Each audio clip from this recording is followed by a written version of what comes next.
ಇನ್ನಷ್ಟು ಬೇಕೆನ್ನ ಹೃದಯಕ್ಕೆ ರಾಮ, ಇನ್ನಷ್ಟು ನೆಮ್ಮದಿಯು ಎಲ್ಲಿಹುದು ರಾಮ ರಾಮ. ನಾವು ಕಂಡಂತೆ ಎಲ್ಲೋ ಇರುವಂಥ ಉತ್ತರ ಪ್ರದೇಶದ ಅಯೋಧ್ಯೆ, ಎಲ್ಲೋ ಇರುವಂಥ ನಮ್ಮ ಅರಮನ್ನಗರಿ ಮೈಸೂರು. ನಮ್ಮ ಅರಮನ್ನಗರಿ ಮೈಸೂರಿನ ಶಿಲ್ಪಿ ಅರುಣ್ ಯೋಗಿರಾಜ್ ಅವರೇ ನಮ್ಮ ಶ್ರೀ ರಾಮ್ಲಾಲಾ ಮೂರ್ತಿಯನ್ನು ಉದ್ಭವಿಸಿದವರು. ಶ್ರೀ ರಾಮ್ಲಾಲಾ ಮೂರ್ತಿಯ ಅನಾವರಣವು ಮೈಸೂರು ಜಿಲ್ಲೆ ಎಸ್.ಟಿ. ಕೋಟೆ ತಾಲೂಕು ಗುಜ್ಜೇಗೌಡಪುರದಲ್ಲಿ ಸಿಕ್ಕಿದಂಥ ಕೃಷ್ಣಶಿಲೆಯಲ್ಲಿ ಮೂಡಿಬಂದಿದೆ ಎಂದರೆ ನಮಗೆ ಅಚ್ಚರಿ ಉಂಟಾಗುತ್ತದೆ.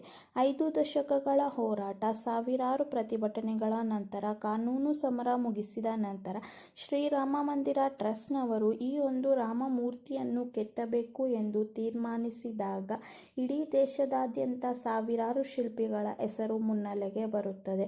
ಆಗ 3 ಜನರ ಹೆಸರನ್ನು ಶ್ರೀರಾಮ ಮಂದಿರ ಟ್ರಸ್ಟ್ನವರು ಅಂತಿಮಗೊಳಿಸುತ್ತಾರೆ. ಅದರಲ್ಲಿ ಬೆಂಗಳೂರಿನ ಜಿ.ಎಲ್. ಭಟ್, ರಾಜಸ್ಥಾನದ ಸತ್ಯನಾರಾಯಣ ಪಾಂಡೆ ಹಾಗೂ ಮೈಸೂರಿನ ಅಗ್ರಹಾರದ ನಿವಾಸಿ ಅರುಣ್ ಯೋಗಿರಾಜ್. ಅರುಣ್ ಯೋಗಿರಾಜ್ ಅವರು ಮೈಸೂರಿನ ಅಗ್ರಹಾರದ ನಿವಾಸಿ. ತಂದೆ ಶಿಲ್ಪಿ ಯೋಗಿರಾಜ್, ತಾಯಿ ಶಾರದಾಂಬ. ಇವರಿಗೆ 4 ಜನ ಮಕ್ಕಳು. ಮೊದಲನೆಯವರು ಸೂರ್ಯಪ್ರಕಾಶ್, ಎರಡನೆಯವರು ನಮ್ಮ ಶಿಲ್ಪಿ ಅರುಣ್ ಯೋಗಿರಾಜ್, ಮೂರನೆಯವರು ಯಶವಂತ್, ನಾಲ್ಕನೆಯವರು ತಂಗಿ. ಇನ್ನು ಅರುಣ್ ಯೋಗಿರಾಜ್ ಅವರು 2008ರವರೆಗೆ ಖಾಸಗಿ ಕಂಪನಿಯಲ್ಲಿ ಕೆಲಸವನ್ನು ನಿರ್ವಹಿಸುತ್ತಿರುತ್ತಾರೆ. MBA ಪದವೀಧರರಾಗಿರುವ ಇವರು ಈ ಒಂದು ಶಿಲ್ಪವೃತ್ತಿಯನ್ನು ಮಾಡುವುದು ಅವರ ಕುಟುಂಬದವರಿಗೆ ಆರಂಭದಲ್ಲಿ ಇಷ್ಟ ಇರುವುದಿಲ್ಲ. ಕಾರಣ MBA ಮುಗಿಸಿದ ಅರುಣ್ ಯೋಗಿರಾಜ್ ಅವರು ಕಚೇರಿಗೆ ತೆರಳುವುದು ಅವರ ತಾಯಿಯ ಕನಸಾಗಿರುತ್ತದೆ.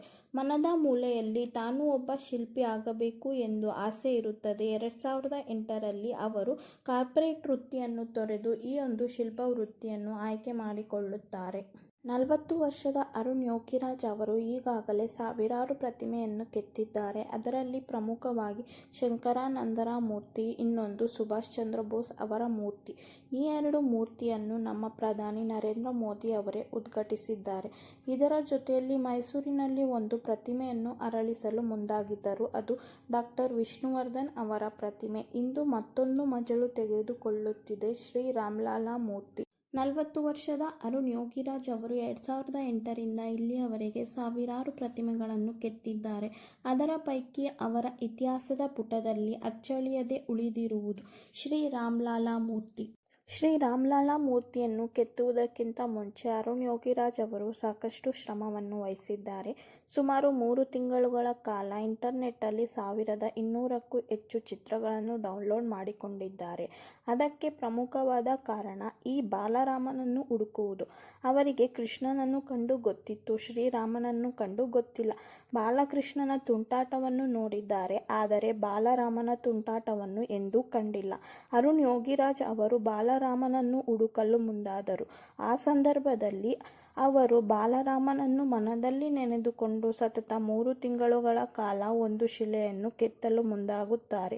ಆ ಶಿಲೆಯನ್ನು ಕೆತ್ತಿ ಮುಗಿಸಿದ ನಂತರ ಶ್ರೀರಾಮ ಮಂದಿರ ಟ್ರಸ್ಟ್ನವರು ಮೊದಲಿಗೆ ರಿಜೆಕ್ಟ್ ಮಾಡುತ್ತಾರೆ. ಹೀಗೆ ಮೊದಲ ಕಲಾಕೃತಿಯು ರಿಜೆಕ್ಟ್ ಆದ ಕಾರಣದಿಂದ ಅರುಣ್ ಯೋಗಿರಾಜ್ ಅವರು ಬೇಸರಕ್ಕೆ ಒಳಗಾಗುತ್ತಾರೆ. ಹೇಗೆ ರಾಮನನ್ನು ಹುಡುಕುವುದು ಎಂದು ಮತ್ತೊಮ್ಮೆ ಅದೇ ಕೃಷ್ಣ ಶಿಲೆಯನ್ನು ತೆಗೆದುಕೊಂಡು ರಾಮನನ್ನು ಅರಳಿಸಲು ಮುಂದಾಗುತ್ತಾರೆ. ಆ ಸಂದರ್ಭದಲ್ಲಿ ರಾಮನ ಕೆನ್ನೆ, ತುಟಿ, ಕಣ್ಣುಗಳನ್ನು ಸೂಕ್ಷ್ಮವಾಗಿ ಗಮನಿಸುತ್ತಾ ರಾಮ್ಲಾಲಾ ಮೂರ್ತಿಯನ್ನು ಕೆತ್ತಿ ಮುಗಿಸುತ್ತಾರೆ. 51 ಇಂಚಿನ ಶ್ರೀ ರಾಮ್ಲಾಲಾ ಮೂರ್ತಿಯ ಸುತ್ತ ಪ್ರಭಾವಳಿ ಇದೆ.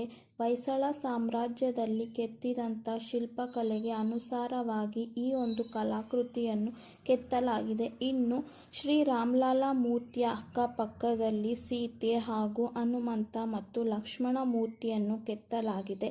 ಸುತ್ತ ಪ್ರಭಾವಳಿಯ ಜೊತೆ ಸಣ್ಣ ಸಣ್ಣ ಸೂಕ್ಷ್ಮ ಕಲೆಗಳನ್ನು ಅರಳಿಸುವುದರ ಮೂಲಕ ಅರುಣ್ ಯೋಗಿರಾಜ್ ಅವರು ಶ್ರೀ ರಾಮ್ಲಾಲಾ ಮೂರ್ತಿಯನ್ನು ಕೋಟ್ಯಾಂತರ ಜನರು ಕೈ ಎತ್ತಿ ಮುಗಿಯುವಂತೆ ಮಾಡಿದ್ದಾರೆ. ಗರ್ಭಗುಡಿಯಲ್ಲಿ ಪ್ರಾಣ ಪ್ರತಿಷ್ಠಾಪನೆಯಾಗಿದ ನಂತರ ಅಲಂಕಾರ ಬಳಿಕ ರಾಮ್ಲಾಲಾ ಮೂರ್ತಿಯ ವಿಗ್ರಹ ವಿಭಿನ್ನವಾಗಿತ್ತು. ಕೆತ್ತನೆಗಿಂತಲೂ ಮಿಗಿಲಾದ ದೈವೀ ಸ್ವರೂಪವನ್ನು ಪಡೆದಿತ್ತು.